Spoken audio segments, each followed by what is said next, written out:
우리 수요 예배 때는 계속해서 우리 사무엘상을 살피고 있습니다. 사무엘상 26장입니다. 사무엘상 이제 얼마 안 남았는데요. 30장, 31장까지 있습니다. 오늘은 26장 1절에서 마지막 25절까지 내용을 생각하시면서 우리 천천히 읽어보도록 하겠습니다. 구약 453쪽에 있습니다.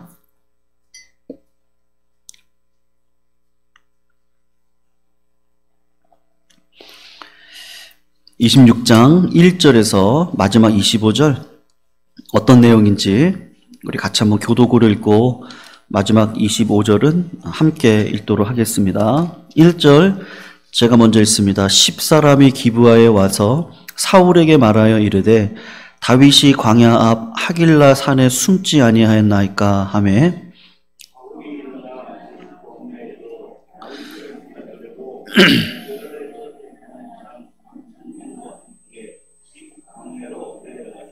사울이 광야 앞 하길라 산길가에 진친이라 다윗이 광야에 있더니 사울이 자기를 따라 광야로 들어옴을 알고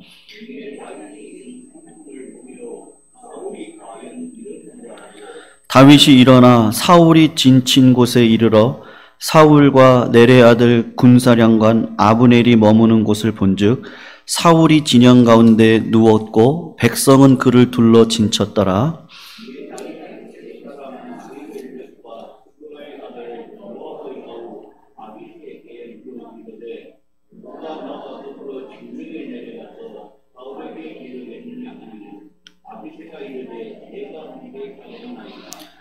다윗과 아비새가 밤에 그 백성에게 나아가 본즉 사울이 진영 가운데 누워 자고 창은 머리곁 땅에 꽂혀 있고 아브넬과 백성들은 그를 둘러 누웠는지라.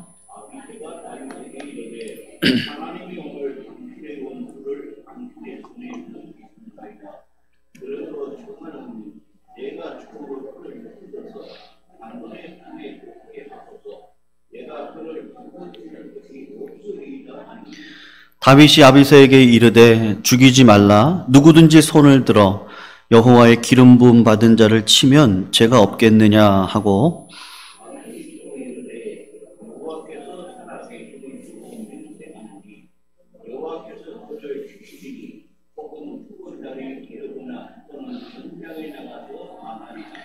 내가 손을 들어 여호와의 기름 부음 받은 자를 치는 것을 여호와께서 금하시나니 너는 그의 머리 곁에 있는 창과 물병만 가지고 가자 하고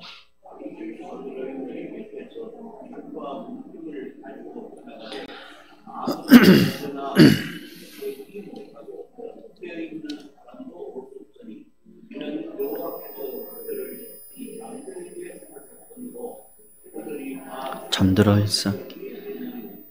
이에 다윗이 건너편으로 가서 멀리 산 꼭대기에 서니 거리가 멀더라. 아브넬을 이르되 아브넬아 너는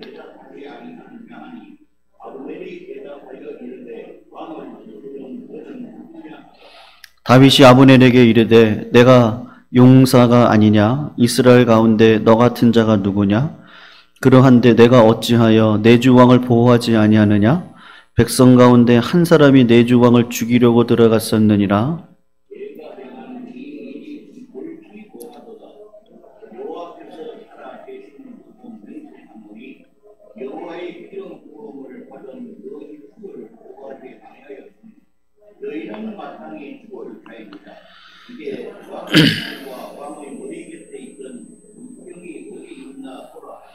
사울이 다윗의 음성을 알아듣고 이르되 내 아들 다윗아 이것이 내 음성이냐 하는지라. 다윗이 이르되 내 주 왕이여 내 음성이니이다 하고 이르되 내 주 어찌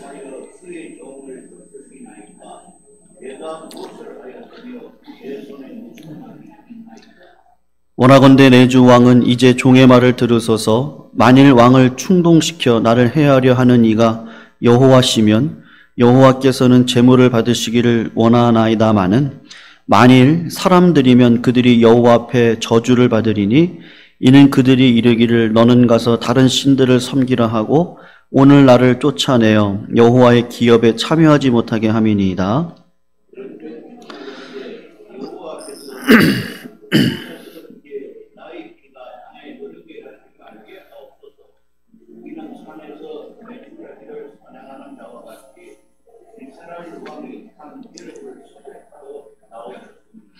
사울이 이르되 내가 범죄하였도다. 내 아들 다윗아 돌아오라. 내가 오늘 내 생명을 귀하게 여겼은즉 내가 다시는 너를 해하려 하지 아니하리라. 내가 어리석은 일을 하였으니 대단히 잘못되었도다 하는지라.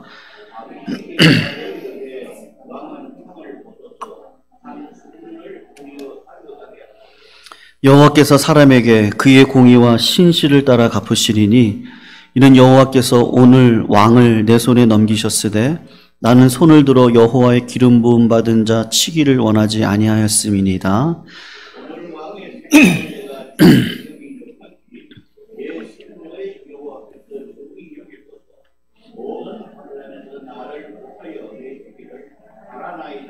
같이 읽습니다. 사울이 다윗에게 이르되 내 아들 다윗아 내게 복이 있을지로다.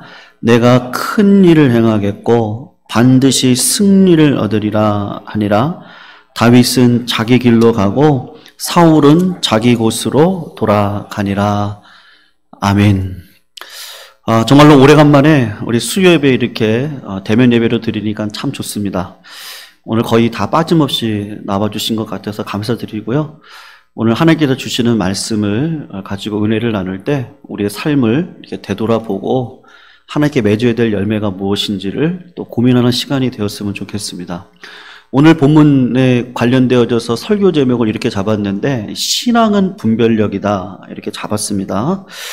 여러분 우리가 수없이 많은 것을 선택하고 결정하면서 살아갑니다. 믿는 사람은 믿는 사람대로 또 믿음이 없는 사람은 믿음이 없는 사람대로 선택하고 결정하고 살아가는 삶을 누구든지 피할 수 없습니다. 그게 인생의 과정인데 그런데 우리가 믿음을 가지고 살아가게 되면 이전과는 다른 기준이 언제나 등장하게 되고 또 그것을 따라서 선택하고 결정하면서 삶을 살게 됩니다.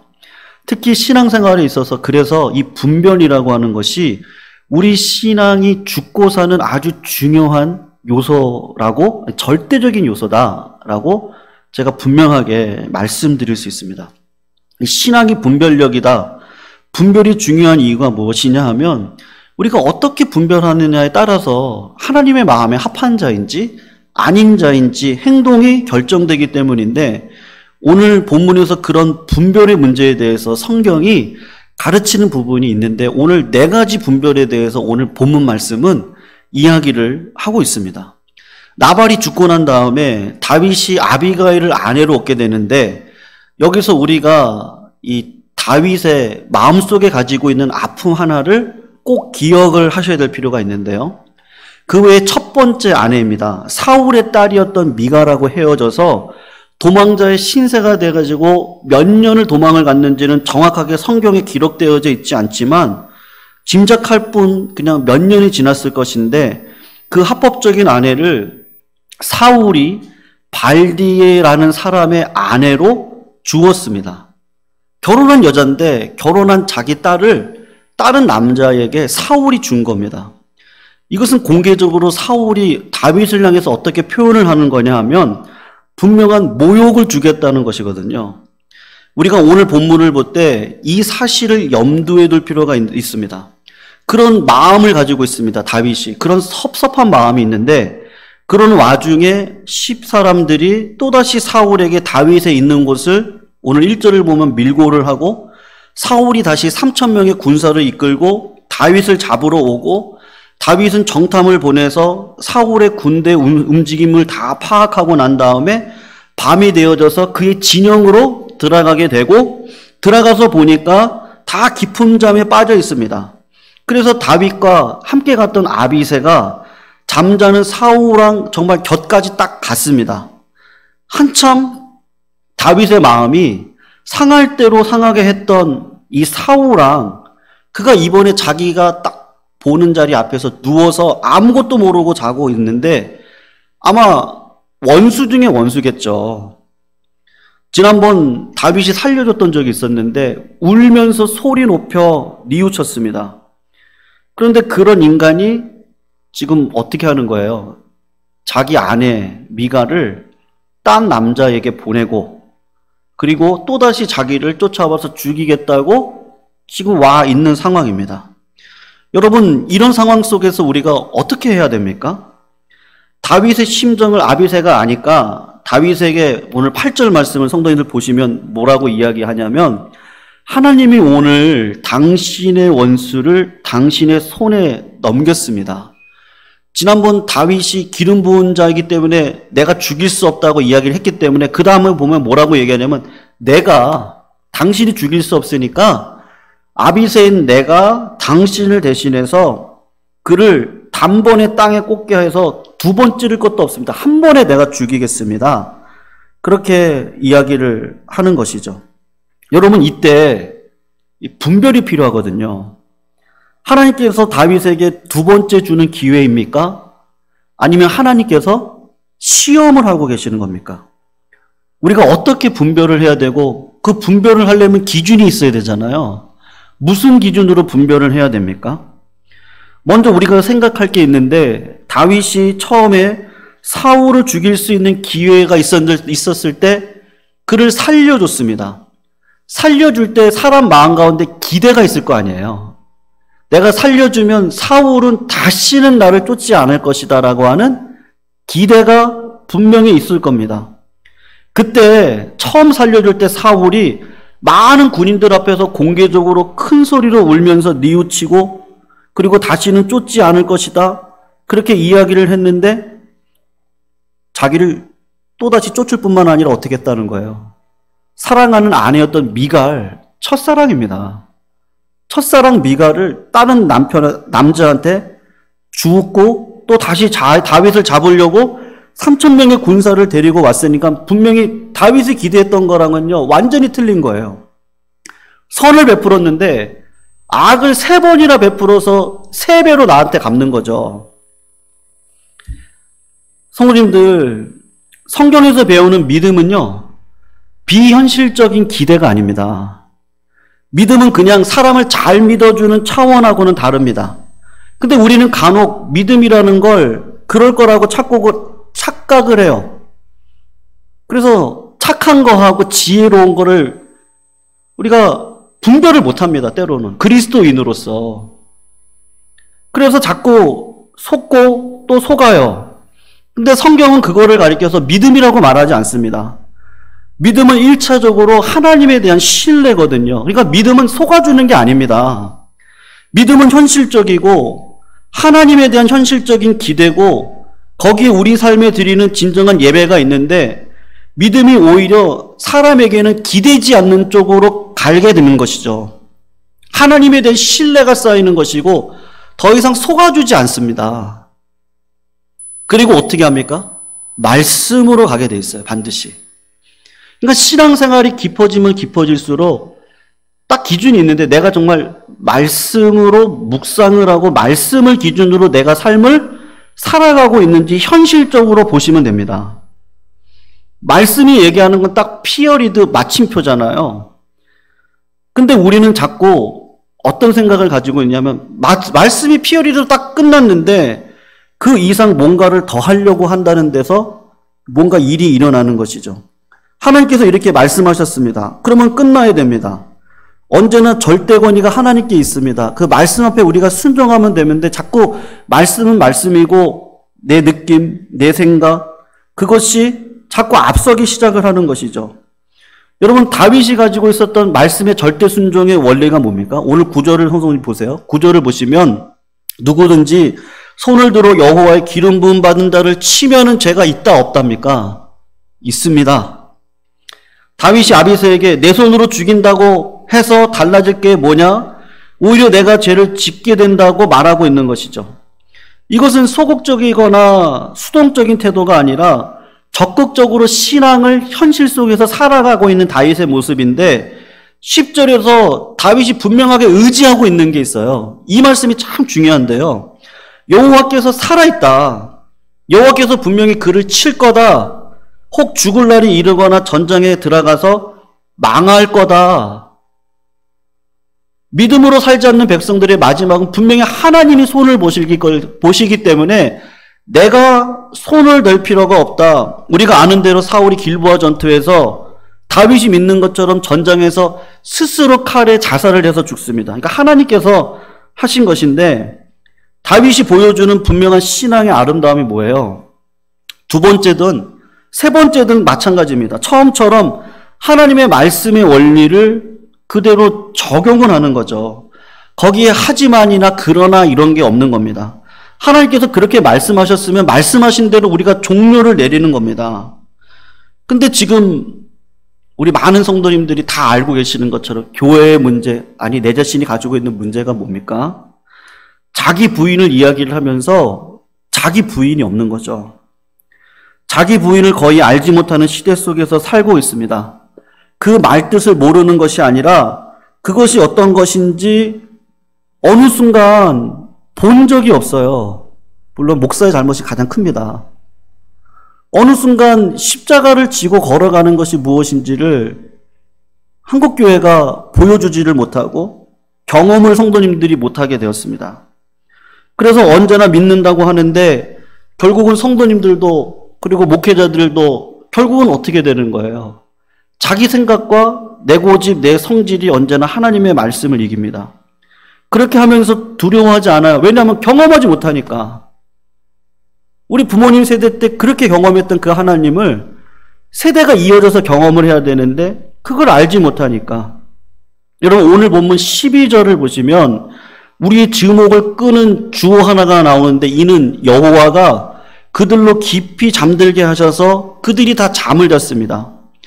그러니까 뭐예요? 이건 하나님께서 다윗에게 주시는 시험이거든요.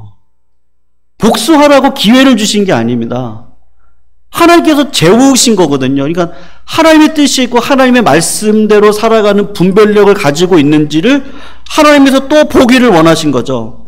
다윗은 거기서 창과 물병만 가지고 사울의 진에서 나왔습니다. 여러분 철저하게 다윗이 매 순간 하나님의 권위를 철저하게 인정을 하고 말씀이 살아서 역사하는 거죠. 하나님의 말씀은 살았는데 살아있는 말씀은 우리가 죽일 수 있습니다. 내 마음에 담지 않으면. 근데 말씀을 담아야 살아있잖아요. 말씀은 살아있고 하나님도 살아있는데 우리가 성도로서의 삶을 살지 않으면 그 교회는 죽을 수밖에 없습니다. 우리 교회가 살 수 있는 건 진짜 말씀과 기도예요. 말씀과 기도에 많은 교회들이 다 말씀과 기도라고 이야기를 해요. 다 하나님의 뜻 가운데 우리가 예감교회 다 불러 모음을 받았습니다. 다 뜻 가운데 있죠. 근데 진짜 이 분별이 중요하거든요. 이 첫 번째, 이게 하나님이 주시는 시험인가? 하나님이 주시는 기회인가? 대부분은 제가 지난번에도 말씀드렸지만 거의 다가 시험이고 우리의 분별력을 요할 때가 많습니다. 그러면 결국 두 번째 분별이 필요하거든요. 오늘 네 가지 분별을 성도님들께 좀 생각해 보시고 적어 놓으셨다가 좀 이렇게 내 삶을 되돌아보면 좋겠는데요. 하나님이 주시는 시험입니까? 아니면 하나님이 주시는 기회입니까? 첫 번째 분별이 그거예요. 두 번째는 내가 당하고 있는 상황이 있습니다. 하나님께로부터 일어난 겁니까? 아니면 이게 참 중요한데 몇몇 못된 사람들을 통해서 일어난 일입니까? 다윗이 그렇게 생각할 수 있습니다. 지금 내가 이렇게 쫓기고 있는 모든 비참한 상황이 하나님께서 사울을 부추겨서 그렇게 하시는 일인가? 아니면 사울의 주변에 있는 이 간신배들이 부추겨서 그렇게 된 것인가? 다윗이 고민할 수 있습니다. 다윗이 19절에 사울에게 하는 말을 성도님 같이 한번 읽어볼게요. 19절을 보면 같이 좀 길지만 읽어보겠습니다. 19절 말씀입니다. 시작. 원하건대 내 주 왕은 이제 종의 말을 들으소서. 만일 왕을 충동시켜 나를 해하려 하는 이가 여호와시면 여호와께서는 제물을 받으시기를 원하나이다마는 만일 사람들이면 그들이 여호와 앞에 저주를 받으리니 이는 그들이 이르기를 너는 가서 다른 신들을 섬기라 하고 오늘 나를 쫓아내어 여호와의 기업에 참여하지 못하게 함이니이다. 여러분 오늘 본문이 지금 다윗이 두 가지를 분별하면서 지금 이야기를 하고 있죠. 두 가지 중에 하나라는 겁니다. 하나님의 뜻이라고 하면 거기에는 여지가 없어요. 그냥 하나님의 뜻이 이루어지기를 원합니다. 그게 다윗의 태도입니다. 다윗이 자기 뜻에 맞지 않기 때문에 그렇게 말한 것이 아니라 자기를 죽이는 게 하나님의 뜻이라면 내가 제물 되겠습니다. 지금 우리 주님이 십자가 달려 돌아가시기 전에 인간의 본성은 죽기 싫잖아요. 그러니까 하나님이 할 수 있으면 이 자를 내게서 옮겨달라고 하지만 주님의 뜻이라면 제가 가겠습니다. 주님의 뜻이 이루어지길 원합니다. 같이 똑같이 다윗이 오늘 고백을 하고 있는 것이죠. 하나님으로부터 말미암은 겁니까? 사람으로부터 말미암는 것입니까? 성도님들, 다윗이 가지고 있는 건 하나님에 대한 주권에 대한 인정인 것이죠. 신앙은 본질적으로 하나님의 주권을 믿는 것이고 하나님의 뜻을 믿고 하나님의 선하심을 믿고 하나님께서 나와 함께 하신다는 것을 믿는 것인데, 여러분 많은 경우를 대부분을 다 보면 우리가 코로나19도 우리가 하나님의 주권의 관점에서 살펴보지 않았습니까? 하나님이 허용하신 것이죠. 무슨 상황이든지 딱 잘라 말하기는 어려운데 인간으로 말미암아 할 수 있는 상황 속에서도 넓은 의미에서 보면은 다 하나님이 허용하신 게 많기 때문에 그렇습니다. 우리가 믿는 건 악인들이 소행이 분명함에도 불구하고 그것은 어떻게 보면 하나님이 허용을 하신 것이죠. 자기 자녀들의 괴로움을 더하게 한다면 반드시 하나님께서는 그 일을 통해서 이루시길 원하는 유익이 있거든요. 그걸 분명히 알면 그 시험을 이길 수가 있습니다. 이기면 복을 주세요. 근데 우리 교회가, 우리 성도님들이 그걸 경험하면서 가야 되거든요. 내가 천국을 경험하지 않고 어떻게 천국을 전합니까? 내가 복음을 경험하지 않고 어떻게 내가 다른 사람들한테 예수 믿으라고 그러고 우리 교회 나오라고 어떻게 얘기할 수 있습니까? 하나님의 주권 가운데 가지고 있는 그 믿음, 분별력인데 이게 시험입니다. 그럼 두 번째로 하나님이 주신 겁니까? 아니면 인간의 요동을 통해서 일어난 겁니까? 했을 때 하나님의 주권을 절대적으로 인정하는 것이죠. 여러분, 이게 중요한 이유는 하나님의 선하심에 대한 깊은 신뢰로 우리를 데리고 가기 때문에 그렇습니다. 어떠한 상황이든지 인간의 연약함이 있어서 가정의 아픔이 있습니다. 그리고 내가 겪어야 되는 희생들이 있습니다. 그것뿐만입니까? 교회도 마찬가지입니다. 교회도 아픔들이 있었어요. 여러 가지들이 있습니다. 근데 그런 모든 상황 속에서 하나님께서 원하시는 건 이제는 분별해야 되라는 거죠. 분별이 필요하다. 분별이 필요하고 믿음의 힘을, 능력을 사용을 해야 된다. 그렇지 않으면 하나님이 역사하실 수 없다. 깨끗한 그릇이 될 수 없는 거예요. 그릇을 담을 수 있는 그릇이 될 수가 없기 때문에 하나님께서 우리들에게 복 주길 원하셔서 모든 것들을 허용을 하시는 것이죠. 여러분, 그러면 싸움의 대상이 누가 되는 거예요? 이 분별력, 세 번째 분별력인데요. 하나님이 하시는 거라고 하는 두 번째 분별력을 우리가 소유하게 되면 세 번째 분별이 뭐냐 하면 누구와 싸우느냐. 이 분별을 반드시 가지게 되는 과정 가운데 있게 됩니다. 우리가 신앙생활 하면서 저 인간 도대체 왜 나한테 이러는 거야? 라는 상황들이 분명히 있습니다.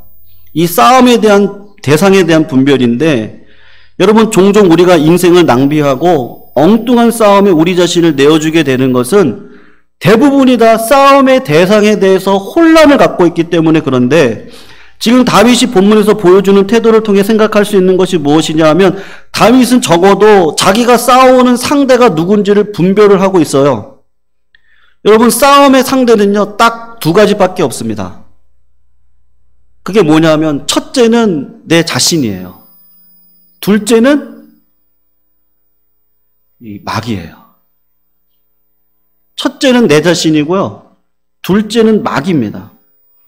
자신이라고 할 때는 내 육신을 말하는 거예요. 내 육신을 자세히 보세요. 로마서 7장에 나와 있는 것처럼 오호라 나는 공고한 사람이로다. 나를 사망의 모금으로 이끌어가고 있는 죄의 본성이 내 안에 있다는 걸 발견을 합니다. 여러분, 하나님의 뜻을 거스리는 본성이 있는 것인데 이거를 깨닫지 못하면 어떻게 되죠? 깨닫지 못하면 드러나는 현상이 있습니다. 결국은 내 자신 안에 있는 육신과 싸우지 않으면 누구랑 싸워요? 이웃하고 싸우거든요. 이웃하고 싸웁니다. 한 사람을 지목하고 그를 비난하고 그로 말미암아 우리 교회가 이렇게 됐어. 내가 이렇게 됐어요. 우리 가족이 이렇게 됐어요. 자꾸 그런 식으로 삶의 행태가 패턴들이 이어지게 되어져 있어요. 그래서 유튜브도 자세히 보십시오. 제가 우연히 이렇게 보다가 보면 참 순수하신 목사님이셨거든요.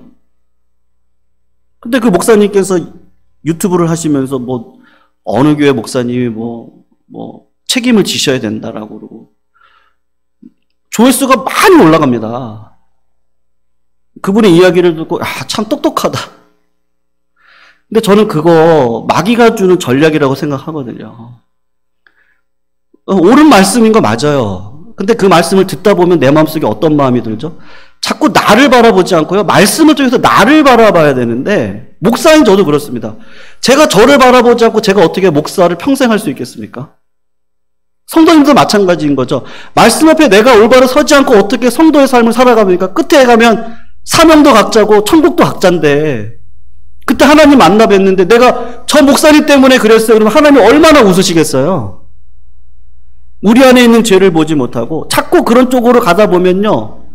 비판적이 되고 자꾸 우리의 시선이 자꾸 다른 교회, 다른 목사님, 다른 사람을 바라보게 하다가 결국에는 어떻게 돼? 내가 지옥의 자식이 되거든요. 그러니까 다윗이 잘했던 게 뭐냐면 희생양을 찾질 않아요. 다윗이 갈등도 없고 육신의 소욕이 없는 사람이라고 성경은 그렇게 쓰지 않습니다. 다윗이 범했던 죄 있죠. 남자들이 범하는 죄요. 제가 70세만 돼도 제가 지푸라기라고 들 수 있다. 그랬더니 전사님께서 화분도 들 수 있다고. 남자가 70세라 그래도 화분이라 그랬나 하여튼 뭐라 그러셨어요. 근데 인간 안에 있는 그 본성이요. 남자나 여자나 똑같잖아요. 그 가지고 있는 육신으로 말미암아 다윗도 한 유부녀, 그것도 자기 부하 용사 아내를 범하고 음모를 꾸미고 그 남편을 전쟁터에 나가서 죽게 만들고 우리와 똑같은 사람이라는 걸 그 사건을 통해서 다윗이 보여주는데 다윗이 절호의 기회마다 그래도 다윗이 하나님 앞에 마음이 하나님 앞에 합했던 이유가 뭐입니까? 그거는 싸워야 될 대상이 누군지를 분명히 다윗은 알고 있었던 것이죠. 잠언 25장 28절을 보면 자기 마음을 제어하지 아니하는 자는 성읍이 무너지고 성벽이 없는 것 같다. 잠언 16장 32절 노하기를 더디하는 자는 용사보다 낫고 자기 마음을 다스리는 자는 성을 빼앗는 자보다 낫다. 그러니까는 다윗이 분별을 내 마음이 문제인 거죠. 다른 사람이 문제가 아닙니다. 내가 비치면 어둠은 사라지는 건데 자꾸 우리는 저 어둠을 보라 그래요. 근데 그게 마귀의 전략인데 우리가 분별을 꼭 하셔야 되는 것이죠. 그리고 두 번째로는 우리의 싸움의 상대가 마귀죠. 마귀와 싸움입니다. 모든 그리스도인들에게 그러하듯이 육신과 세상의 배후에는 누가 있습니까? 이 마귀가 있습니다. 마귀는 믿는 자들의 분별 속에 들어온 새로운 존재인데 여러분 우리가 거듭나면 제일 큰 특징 중에 하나가 제가 우리의 마음이 성전이라는 걸 알고 내 안에 성령님이 계시는구나 라는 걸 안다고 제가 말씀드렸잖아요. 그렇게 되면 마귀의 존재를 인식하는 영적인 감각이 내 머릿속에서 깨어나기 시작을 합니다. 그러니까 본질적으로 다윗이 당하고 있는 이 모든 어려움들은 영적인 의미를 가지고 있고 실제로 다윗은 역사 속에서 영적인 싸움을 하고 있는데 그 싸움의 대상이 마귀예요. 눈앞에 보이는 것이 사울인데 그를 싸움의 상대로 생각하지 않습니다. 사울은 어떻게 보면 이기는 게 더 편하잖아요. 잠자고 있으니까 칼로 그냥 찌르면 되는데 그렇게 쉬운 일을 하지 않고 그의 싸움의 대상은 누구예요? 마귀였던 것이죠. 여러분 우리가 경험하고 살아가는 모든 사건은 다 누가 연관이 되어져 있습니까? 다 마귀랑 연관이 되어져 있습니다. 여러분의 눈에 거슬리고 여러분의 마음을 상하게 하고 여러분을 어렵게 만드는 눈에 보이는 인물이 여러분들과 싸워야 될 상대가 아니고 그 사실을 분별하시고 그리고 그 속에 역사하고 있는 마귀의 권세를 보시기를 주님의 이름으로 축원합니다. 그렇지 않으면 우리는 우리 성도님들을 위해서 기도할 수 없습니다. 이게 진짜 마지막으로 중요한 사실인데요. 그거를 알면 사람을 사랑할 수 있는 길이 열립니다. 만일 어떤 특정한 사람이 내가 싸워야 하는 싸움의 상대라고 생각하면 우리는 절대로 그 사람을 위해서 사랑할 수도 없고 기도할 수도 없습니다. 여러분들이 만일 누군가를 미워하거나 마음으로 비난하고 있다면 그것은 이미 하나님을 사랑하고 이웃을 사랑하는 길을 벗어나는 겁니다. 우리 싸움의 본질이 누구인지를 분별하기 시작하면 어떤 변화가 생기죠? 내가 원수고 대적이라고 여겨서 미워하고 한을 품었던 그 사람을 위해서 참 쉽진 않습니다. 정말 쉽지 않은 일인데요. 하나님 앞에 몸부림을 치다 보면 하나님께서 그런 능력을 주셔서 기도하게 하는 것이죠. 로마서 12장 14절, 17절, 20절 너희를 핍박하는 자를 위해 축복하라. 축복하고 저주하지 말라. 아무에게도 악으로 악을 갚지 말고 모든 사람 앞에서 선한 일을 도모하라. 내 원수가 줄이거든 먹이고 목마르거든 마시우라. 성도들, 내가 싫다고 사람을 자꾸 이렇게 하면요, 아마 우리 교회에 남아있을 사람이 없을 겁니다. 우리가 깨끗한 그릇이 되자고 하는데 우리가 담을 수 있는 그릇이 되자. 오늘 새벽에도 믿음의 자생력이 필요한데 또 믿음의 공생력이 필요하거든요. 우리가 실제로 인생을 살아가고 있기 때문에 그릇을 크게 할 수 있는 거는 다른 길이 없고 이 분별력인 게 신앙, 그러니까 분별력이 진짜 절대적인 요소라는 것이죠. 이 분별력이 없이는 우리가 누구도 담을 수가 없는 겁니다. 누구도 복음의 능력대로 살아갈 수 있는 그 힘을 가질 수가 없는 것이죠. 이게 분별력이 얼마나 중요한 것인지. 성도님들, 하나님 사랑하는 것도 이 분별력이 필요하고요. 이웃을 사랑하는 것도 분별력이 필요합니다. 우리 성도님들이 이런 분별력을 가지시기를 주님의 이름으로 축원합니다. 마지막으로 한 가지 분별력이 꼭 필요해요. 성도님, 이거를 꼭 기억하시고 분별을 꼭 해 주시기를 바랍니다. 왜냐하면 네 번째 분별은 이건데, 육의 진심이 있습니다. 그것과 영의 회개를 꼭 분별하셔야 됩니다. 사람을 이해하는 것과 관계가 있는데, 우리가 24장에서도 보았지만 사울은 다윗이 자기를 죽일 수 있는 기회에 살려준 것으로 인해서 사울이 감동을 받고 많은 군사들 앞에서 큰 소리로 울면서 뉘우치고 자기 잘못을 인정을 했습니다. 그리고 다시는 다윗을 쫓지 않겠다고 약속을 했습니다. 그런데 실제 삶은 어때요? 다윗의 아내를 다른 남자에게 주었고 다윗을 모욕을 했고 다시 군사들을 이끌고 나와서 또다시 다윗을 죽이려고 했습니다. 사울이라고 하는 인물을 우리가 어떻게 이해를 해야 되는 것이죠? 아니, 누구보다 이 일에 헷갈릴 수 있는 사람은 다윗일 텐데 여기서 분별이 요구되어지는 것이죠. 여러분, 이번에도 사울이 또 자기 범죄에 대해서 눈물을 흘리고 뉘우치거든요. 21절 말씀을 성도님들 한번 보십시오. 21절에 뭐라고 하죠? 우리 같이 한번 읽어볼게요. 시작. 사울이 이르되 내가 범죄하였도다. 내 아들 다윗아 돌아오라. 내가 오늘 내 생명을 귀하게 여겼은즉 내가 다시는 너를 해하려 하지 아니하리라. 내가 어리석은 일을 하였으니 대단히 잘못되었도다 하는지라. 여러분, 여기 보면 분명히 회개 요소가 다 들어가 있습니다. 죄도 인정하고 관계가 회복되기를 원하고 다시는 범죄하지 않겠다고 결심도 합니다. 25절을 성도님들 보세요. 사울은 다시 다윗에게 축복하는데 뭐라 그러죠? 참 미묘한 단어인데 내 아들아, 아들아 다윗아, 내가 복이 있을지어다. 내가 큰 일을 행하겠고 반드시 승리를 얻으리라. 성도님들, 이 말씀을 믿어야 됩니까? 말아야 됩니까? 이것이 사울의 진심인가요? 아니면 거짓된 연기에 불과한 것입니까? 진심이죠. 네, 진심은 맞아요. 분별이 필요한 겁니다, 여기서. 원리가 이건데, 육의 진심 어린 뉘우침이 영의 회개가 되는 건 아닙니다. 사울이 지난번에 울면서 뉘우쳤던 건 고도의 연기가 아닙니다. 이번에도 마찬가지죠. 사울은 진심으로 뉘우쳤고 진심으로 말했습니다. 그러나 이것은 육신의 행위에 불과한 것입니다. 비록 진심인데 육신의 행위에는요, 힘이 없습니다. 어떤 힘이 없느냐 하면 그 사람을 새롭게 할 수 있는 힘이 없습니다. 그 사람을 근본적으로 변화시킬 수 있는 힘이 없습니다.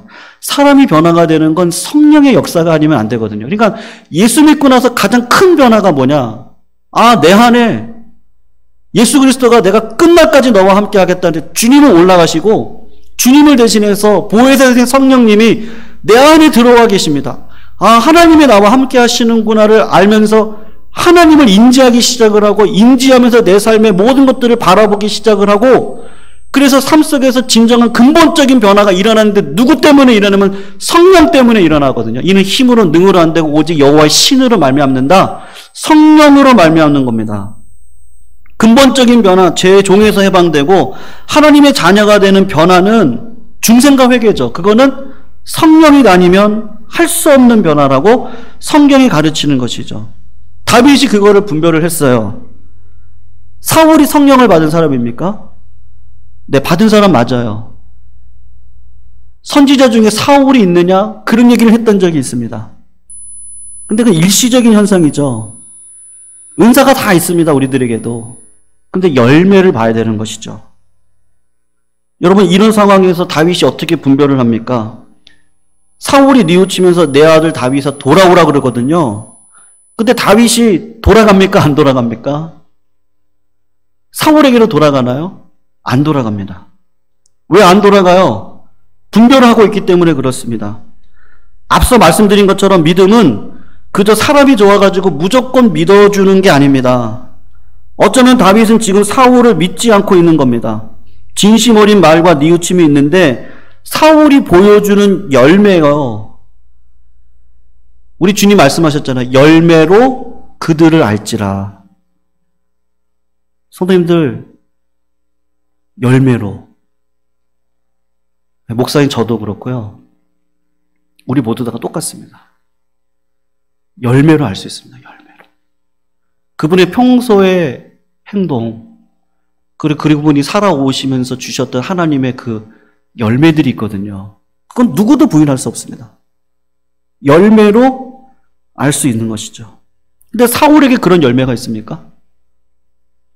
열매가 있으면 미가를 다윗에게 돌려보내야죠. 열매가 있으면 다윗을 잡겠다고 쫓아오면 안 되는 것이죠. 지금만 그랬습니까? 사무엘이 오기 전에 예배를 드리고요. 그리고 하나님께서 다 죽이라고 그랬는데 아각을 죽이지도 않고요. 좋은 양과 소는 다 살려주고요. 하나님의 영광을 올려야 되는데 가는 곳곳마다 싸움에서 승리하고 난 다음에 자기의 기념비를 세우고요. 그 안에 성령이 있는 사람입니까? 다윗이 볼 때는 아니에요. 저 사람은 아니에요. 믿어줄 수가 없어요. 더 이상 속을 수가 없어요. 그래서 돌아가질 않아요. 그러니까 당신은 당신 길 가시고 저는 제 길 가면 되는 것이죠. 성도님들, 인생의 가장 비참함을 보여주는 인물이 이 사울입니다. 육의 진심 어린 뉘우침도 있습니다. 눈물도 있었습니다. 그러나 그는 행동이 바뀌지 않고 열매가 없었습니다. 열매는요, 이걸로 알 수 있습니다. 하나님을 진짜 사랑하시고요, 그분들이. 그리고 이 공생력이 있습니다. 더불더불하게 사람들하고 같이 일을 행할 수 있는 그 능력을 하나님께서 반드시 저희들에게 주시는 것이죠. 그래서 마음을 다하고 뜻을 다하고 힘을 다해서 주 너의 하나님을 사랑해라.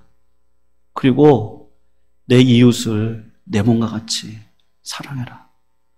근데 우리 부족하지만 그런 분별력을 하나님이 주시기 때문에 다시 일어서서 돌아갈 수 있습니다. 우리는요. 그런 성령의 은혜가 있습니다. 여러분, 사울에게 얼마나 많은 기회를 줬었겠습니까? 근데 세 번째 기회를 하나님이 주시지 않습니다. 오늘 만남, 사울과 다윗의 만남은 마지막 만남이 됩니다.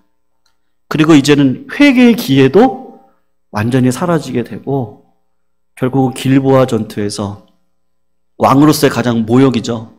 이방인에 의해서 결국은 죽임을 당하는 거, 결국은 자살을 하잖아요. 네. 유다도 자살을 했는데 가장 저주받은 자의 인물로 사울이 등장을 하고 있는 것이죠. 다윗의 기도입니다. 시편 37편인데요. 너의 길을 여호와께 맡겨라.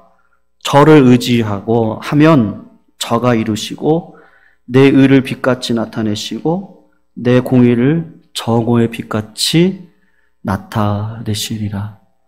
성도님, 우리의 신앙이 그냥 개념적인 신앙이 아닙니다. 우리 한국교회가 그동안 이 개념적인 신앙에, 그래서 네 가지 잘하면 돼요. 전도 잘하고 봉사 잘하고 헌금 잘하고 예배 잘 드리고. 근데 그 신앙으로는 개념화 시킬 수가 없는 것이죠. 실제 삶이 내 삶 속에서 성령의 열매로, 그건 당연한 거고요. 그거는 자녀된 의무고요. 진짜 하나님의 자녀된 삶을 살아가고 있는지, 진짜 하나님을 믿는 모습이 내 현실 속에서 아무리 고난 가운데서도 기도하러 나오시잖아요. 언제 끝날지 모르겠는데 늘 하나님 편 남아서 부르짖고, 어떤 일이 벌어질지 모르겠는데 그런데도 선하신 하나님을 믿고 하루하루를 걸어가는 성도님들의 그 삶, 그 발걸음이 아름다울 줄로 믿습니다. 그리고 그 발걸음을 통해서 하나님께서 반드시 갚아주실 그 상급을 성도님들 받아 누리시기를 주님의 이름으로 축원합니다. 우리 예광교회도 우리 성도님들의 삶 가운데서도요, 그런 믿음의 삶, 이 분별력, 네 가지 분별력을 오늘 꼭 기억하시고 이 분별력을 다 소유하셔서 하나님께서 원하시는 믿음의 삶, 그 삶으로 마음에 합한 자다, 그렇게 칭찬받을 수 있는, 착하고 충성된 종이라고 칭찬받을 수 있는 믿음의 백성들로 서시기를 주님의 이름으로 축원합니다. 우리 찬송가 440장인데요. 우리 찬양 부르시고 다 같이 한번 통성으로 기도하고 제가 기도하고 그리고 주기도문하고 오늘 수요 예배 마치도록 하겠습니다. 아멘. 우리 이제 한번 같이 기도할 때요, 우리 원로 목사 추대 담임 목사 위임 감사 예배가요, 조금 상황이 변경되어졌습니다. 이것도 하나님의 허용하신 가운데 하나라고 생각하는데요. 저희들 오후 3시에 예배를 드리려고 했는데 조금 상황이 변경되어져서 3시 반으로 옮길 수밖에 없는 상황이 되었습니다. 하나님께서 가장 선한 방법으로 우리 감사 예배가 은혜롭게 되어질 수 있도록 성도님들 기도해 주시고, 특별히 우리 32년 동안 우리 몸된 교회를 위해서 헌신했던 우리 당회라 목사님과 사모님, 하나님께서 늘 위로해 주시고 앞으로 또 기도의 어머니 아버지로 서실 때 또 모든 행하는 계획들마다 하나님께서 기름 부어 주시고 우리 교회가 축복받는 또 다른 근거가 될 수 있도록 역사해 달라고 같이 한번 기도해 주시고요. 우리 예강교회가 믿음의 자생력과 또 믿음의 공생력을 통하여서 이 지역사회에 기도로 품고 기도하는 백성들이 우리 교회를 통해 늘어나게 해주시고 우리 교회를 통해서 다음 세대들이 세워질 수 있도록 인도해 주시고, 그러기 위해서 내가 먼저 깨끗한 그릇으로 삶 속에서 분별력을 갖고 살아갈 수 있는 다윗의 삶이 되게 해달라고 우리 이 시간 같이 한번 기도하시고, 또 개인적인 기도 제목들이 있으시면 함께 기도하시고 제가 기도하고 주기도문하고 오늘 수요 예배 마치도록 하겠습니다. 우리 함께 기도하시도록 하겠습니다. 사랑하는 하나님, 감사함을 올려드립니다. 오늘도 믿고 따르는 백성들의 심중 가운데 살아있는 말씀을 허락하여 주시고 우리의 관절과 골수를 쪼개기까지 하는 은혜의 말씀을 통하여서 내 삶을 바라보고 역사 속에서 나는 어떻게 살아야 할 것인지 고민케 하시니 감사함을 올려드립니다. 하나님, 네 가지 분별력을 저희들에게 허락하여 주시옵소서. 하나님, 이것이 하나님이 주신 기회입니까? 하나님이 주신 시험입니까? 하나님께 주권을 인정하고 있습니까? 아니면 아직 여전히 내 계획과 뜻대로 삶을 살아가고 있습니까? 하나님을 향한 이웃을 아버지 어떤 관점에서 바라보고 있습니까?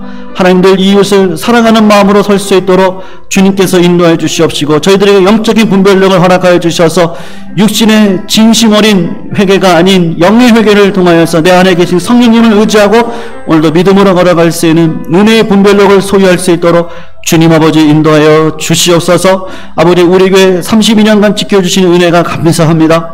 사랑하는 당회장 목사님과 사모님의 물신양면에 아버지의 은혜의 삶을 통해서 우리 교회 이렇게 세워졌사오니 하나님, 우리가 그 뜻을 본받아 아름사역을 이어받아 아버지 우리 교회가 이 시대적인 사명을 감당할 수 있는 깨끗하고 넓은 그릇 되어질 수 있도록 주님 아버지 은혜 베풀어 주시옵소서. 우리 사랑하는 성도님들 한 분 한 분을 붙들어 주시고 은혜 가운데 끝나지 않는 이 영적인 싸움을 분별력으로 잘 아버지 안에 판단하고 항상 하나님 앞에 드려질 수 있는 성령의 열매 허락하여 주시옵소서. 사랑의 하나님, 청년과 같은 저희들 무엇으로 그의 행실을 깨끗하게 할 수 있겠습니까? 오직 주의 말씀만 지킬 따름인 줄로 압니다. 내가 주께 범죄하지 아니하려 주의 말씀을 내 마음에 두었다는 다윗의 고백이 우리의 고백되어지기를 원합니다. 말씀의 분별력을 허락하여 주셔서 어떠한 상황 속에서도 하나님 사랑하고 이웃을 사랑하고 교회를 사랑할 수 있는 은혜의 자리에 우리 모두 세워 주시옵시고, 그 뜻을 따라가는 자들에게 하나님 복의 복을 허락하여 주셔서 금생과 내세에 하나님께서 주시는 복이 무엇인지 증거하고 살아가 복음 증거하는 믿음의 백성들로 서게 하여 주시옵소서. 우리 예강교회 아버지 100년 되기를 꿈꾸며 나아갑니다. 하나님께서 우리 성도님들에게 그런 꿈과 비전을 허락하여 주시고 강한 영성으로 전진할 수 있도록 은혜 위에 은혜를 베풀어 주시옵소서. 이 모든 말씀 우리를 구원하신 예수 그리스도의 이름으로 간절히 기도 올려드리옵나이다. 아멘.